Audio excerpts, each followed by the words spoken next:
Let me ask you about crypto, which is part of your purview, I guess, increasingly, and something you've been considering a lot lately. I know last time you were on with Yahoo Finance, the prospects for a spot Bitcoin ETF came up, and you had a lot of questions about how investor protection would work there. Have your concerns been alleviated? Is approval coming, do you think?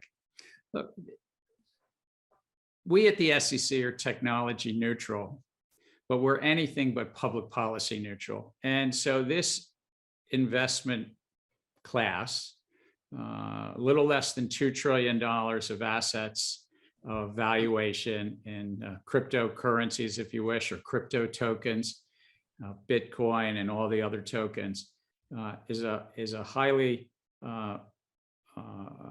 investable asset at this point in time. Many tens of millions of people around the globe have chosen to put some of their savings into this space.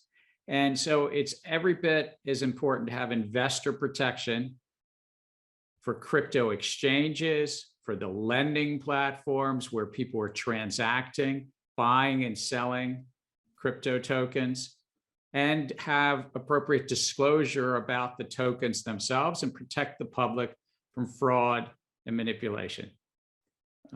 And that's really what we're looking at. And yes, as you said, the SEC has a role to play. Other agencies do as well, but the SEC has a role to play because Congress painted with a broad brush. And if you're raising money from the public, and the public's anticipating some profit based on the efforts of those folks raising the money, that comes within the definitions of a security and the securities laws. And it's kind of straightforward.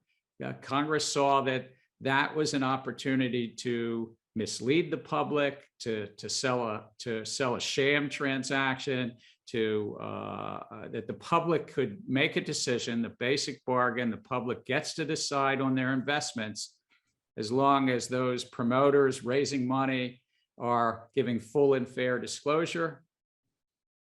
And there's basic laws about protecting against fraud, in essence, lies about what's going on. Right. And sort of following up there, you also told us that you hope this year crypto trading exchanges would come within the public policy perimeter. Look, we had just a couple of weeks ago working with one of the larger lending platforms where a platform was taking money in. It's public. It was BlockFi. 600,000 or so retail accounts and institutional accounts, people putting their crypto assets at risk with BlockFi. BlockFi then saying, we'll give you a return on an account.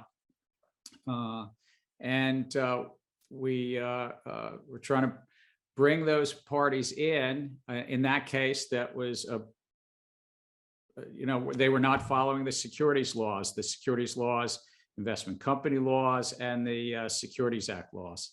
So does that mean, though, that the exchanges will come under SEC regulation, strictly speaking, this year?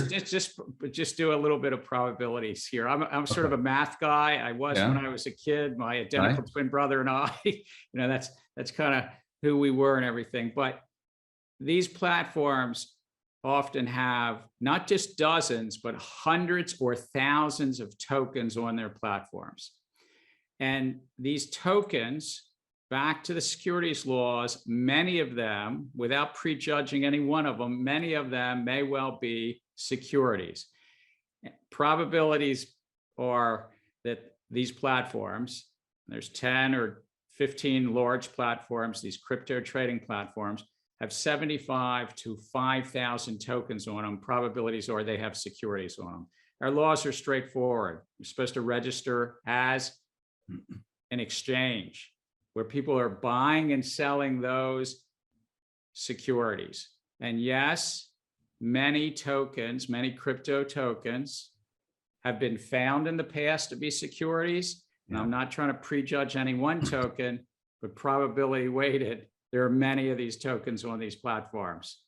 Oh, so what's the probability then of you waving a wand and saying, okay, you guys are now I don't think the law is clear. Yeah. The law is clear. It's not about waving a wand. Congress Okay. spoke about this in 1934. They amended these laws multiple times since over 9 decades.